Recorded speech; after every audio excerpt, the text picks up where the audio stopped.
Thank you very much for taking us along through this fascinating reading. And now I would like to introduce our next speaker, Mario Carpo, who is an architectural historian, and Mario has extensively written and researched the relationships between architectural theory, information technology, media, and technologies of architectural representation. Mario Carpo is currently professor at the Georgia Institute of Technology and also a Vincent Scully visiting professor of architectural history at Yale University. And before that, he was a visiting professor at a number of European and American universities, and also a visiting scholar at the American Academy in Rome, at the Getty Research Institute, and at the Clark Arc Institute. Mario was also head of the studies and at the CCA in Montreal between 2002 and 2005. He has written and published extensively. His most recent publication is The Alphabet and the Algorithm, which has already... it came out last week, very good, on time. Architecture in the Age of Printing, which came out in 2001. A commentary on Leon Battista Alberti's Descriptio Urbis Roma. And also he has written and published a number of essays on architectural representation, which have been published in various magazines such as Perspective, Projections and Design, the Journal of the Society of Architectural Historians, Log, Grey Room, Arquitecture d'aujourd'hui, Arquitectura Viva, Architectural Design, and so on. So please welcome Mario. And the title of his talk is Tell, Don't Show, on Scripting and Scribing and the Almost Inevitable Demise of Digital Images.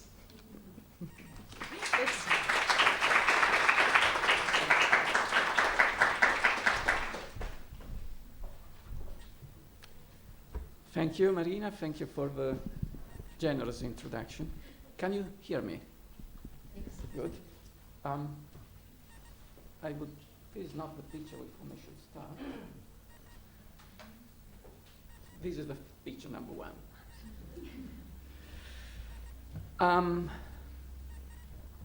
I received a title and an assignment for this talk. The title, Writing and Critical Thinking in Architecture, and the assignment to articulate the brief, in fact, to articulate the role of writing in the realm of contemporary architecture and culture. Vast subject, and of course, a tall order. So I would like to start from a particular specific aspect of the matter. Just a little thing, a technicality, almost, but one which I think is crucial to our understanding of the present time and revelatory of a major shift now underway in the media at our disposal to write about architecture. I would like to consider briefly the relationship that we, architectural writer, entertain with architectural illustrations. Topic was already mentioned, of course, with the images that are meant to accompany our writings. To accompany, did I say? That may not be the right word. Companionship implies some kind of mutual affection. And any architectural writer knows that the relationship between our texts and images is often not so friendly. How many times are we asked by publishers or editors to eliminate pictures which we think we need, or to add images we don't need, and we would argue our readers will never ever need. Yet publishers or editors often have the last word on this. And how many times we would desperately need images, which we cannot publish because of the insurmountable amount of copyright issues. We all have, I presume, horror stories we could tell on this. I have some myself, which I shall keep for a coffee break. Yet this tyranny of architectural images, or the copyright holders, is in historical terms only a recent development. There were no coffee table books in the Middle Ages, and no illustrated magazines in classical antiquity. Cicero's wife, I think her name was Terentia, did not read Architectural Digest. In fact, from the beginning of historical times and until the 16th century, images of architecture were an absolute rarity. There were not many of them around, and no wonder. Those few that did exist were so lousy that there was not much one could do with them anyway. For most of our collective past, until the Renaissance, architecture evidently existed, but architectural images did not. This may suggest that architecture can exist without the mediation of images. And as architecture could do without images so often in the past, well, perhaps it could do without images again in the future. And I would argue it just might. The modern power of images, including of architectural images, started, as I was saying, only in the Renaissance, with the almost concomitant invention of two cultural technologies that seemed to be made for one another. Geometrical perspective, as defined by Battista Alberti, and printmaking. Around 1435, Alberti's geometrical perspective defined perspectival images as the indexical trace left by beams or rays of lights onto a physical surface, the picture plane, as in this very famous interpretation by Albrecht Dürer. Alberti's book, of course, had no illustrations at all, which is a bit strange for a book which is about perspective, but so it is. The technical term Alberti used in this context was actually not a beam of light, but a rocket. In Alberti's theory, visual beams are rockets that hit the picture plane, and when they do, the impact leaves a trace. As in this other interpretation by Albrecht Dürer, where the rockets have been replaced by strings, and you can see the intersection of the string with the picture plane. Where it hits, it leaves a mark. It would be hard, even for Peter Eisenman, to imagine something more indexical than that. And more or less at the same time, drawings started in turn to be printed using mechanical matrices, woodcuts or metal plates, just as this woodcut by Albrecht Dürer, with the date of 1525 on the top. And then, as now, all imprints of the same matrix look the same, always the same, and the same for all. This is how, starting in the Renaissance, the geometrical indexicality of perspectival images was multiplied by the mechanical indexicality of print. Both perspective and print record and transmit indexical visual traces. The mark left by a beam of light on a picture plane, or the stamp left by a printer's plate on a piece of paper. And sure enough, a bit later, actually 404 years after Alberti invented geometrical perspective, photography multiplied the power of perspectival images, because photographic images are machine-made perspectives, where the physical trace of light are not laboriously reconstructed by the hand of a painter, but automatically recorded by technology. If Alberti could have seen a photographic image, well, how much he would have liked it. But of course he didn't. He didn't see one. Perspective, print, and photography. All these technologies together created the power of modern images, the power of the image trustworthiness, the power of proof. When an image is photographed and or when a photograph is printed, an indexical chain traces the image back to the matrix from which it was printed or to the archetype which it represents. If something occurs in a photograph, it must have occurred in real life. Photographic pictures, just like Alberti's perspectival images, are automatic imprints of reality. They are indexical traces of nature itself.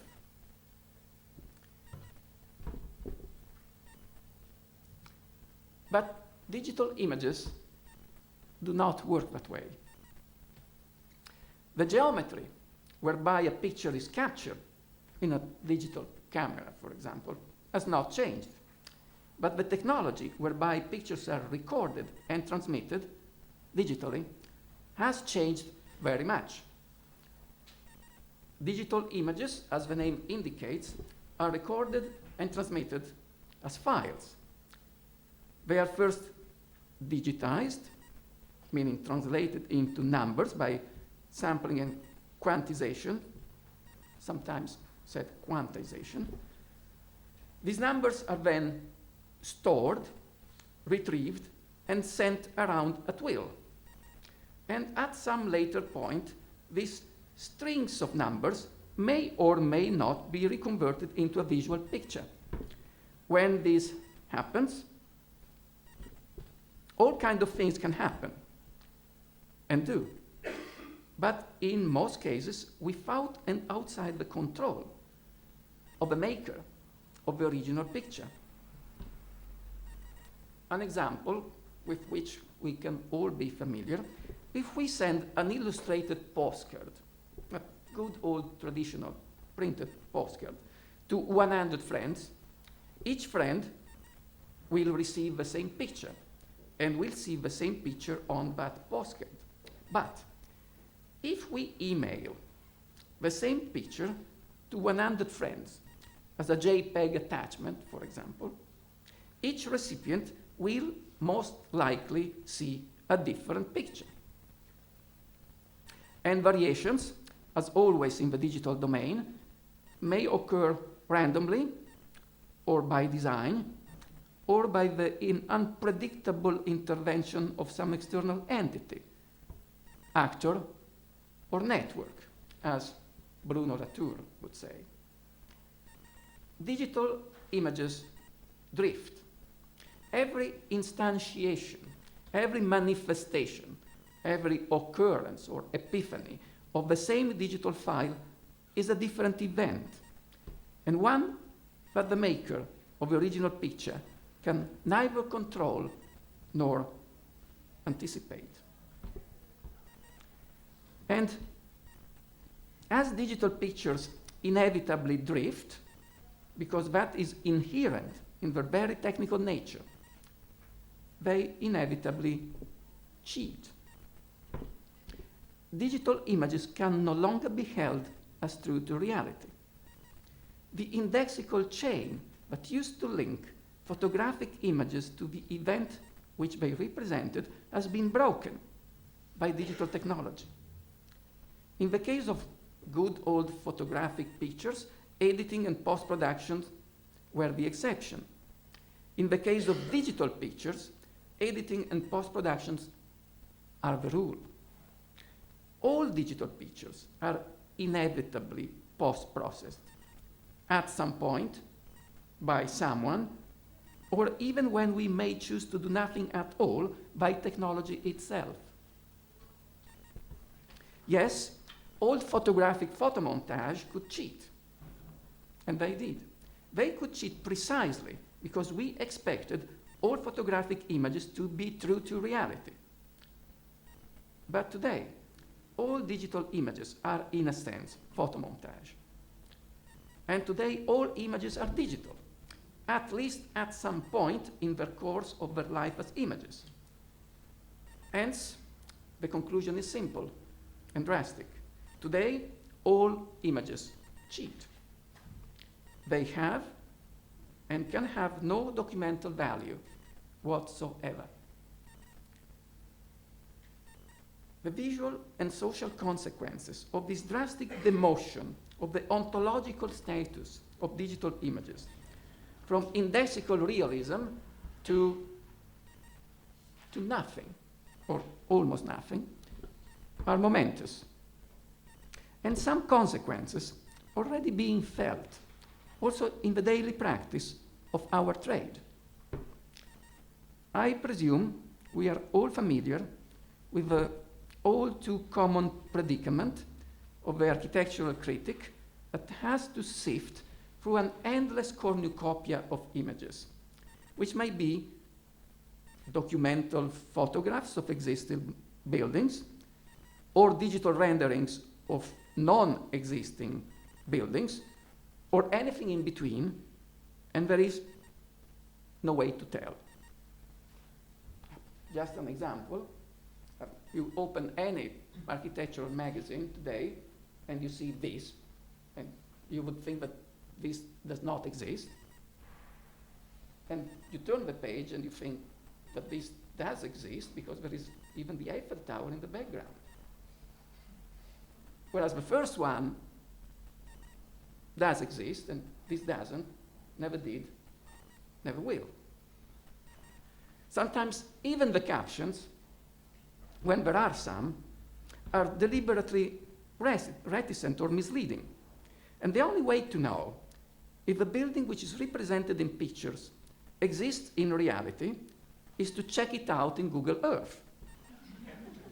Or go see in person, or ask a friend who lives there.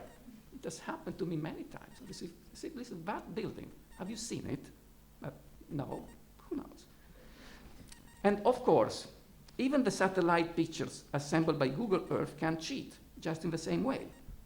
And in fact, I presume they do, when they bear on some special or sensitive sites. Some have argued, with some reason, that digital technologies, by multiplying images, facilitating their transmission, extending their functions and uses, are in fact increasing the modern power of images. This is a theory which has its proponents, which I cannot discuss here, but that may be the case, it may be true in some scientific fields where digital visualizations are indeed changing the way some scientists, engineers, or even surgeons or dentists, for example, work. But we have seen that dentists are increasingly using digital images. That does not make me feel very safe for the same reason I'm arguing, but let's cross fingers. In general, in our visual culture, as well as in architectural representations, I would argue that the open-ended, uncontrollable mutability of digital imaging is in fact reducing, not increasing, their ambits of use. This is because, as I was saying, today's images have no longer any intrinsic value of proof. To retain some of their old trustworthiness, digital images must be validated or certified, in a sense, by some external agency, by the authority of the maker or publisher, someone who stands behind the image as the only guarantor of their meaning. And even in that case, that may not always work. This is a famous, now, case study. It is in the annals of what you see is evidently the same picture of the same person. But it is not really the same picture. The picture on the right go down from the shoulders to the pants, and you see it is a straight line. On the left, at some point, there is a torus, like a Doric column. And the picture on the left was published by all, the picture on the right was published by all the French media. The picture on the left was published by all the American media. Now, the International Herald Tribune, which is published in Paris, but it is owned by the New York Times, published both. Now, we cannot tell who was cheating here, but evidently one of the two parties was cheating. Now, this, you multiply this by a factor of 1 billion, and this may lead to a distrust of images, of digital images, which is not unlike that which prevailed for centuries before the rise of perspective, print, and photography, and which was famously epitomized in the 7th century by Isidore of Seville, famous indictment or indictment. Pictura quasi fictura, nihil fidei et veritatis abentia. Pictures are cheat. They are never trustworthy, never true to reality. That was indeed the case in the 7th century, for example, whenever non-geometrical images were handmade and copied and transmitted by scribes. Before the invention of printed images, each such image was always at the mercy of the wills and whims of each individual copyist.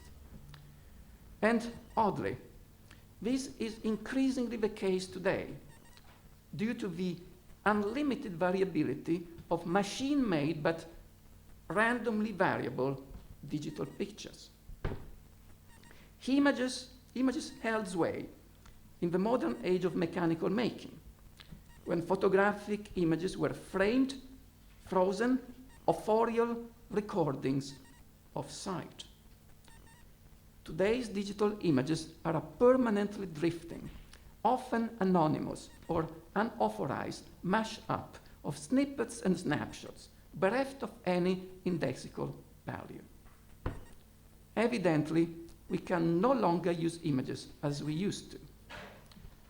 And one may well wonder if we can use images at all in this technical context.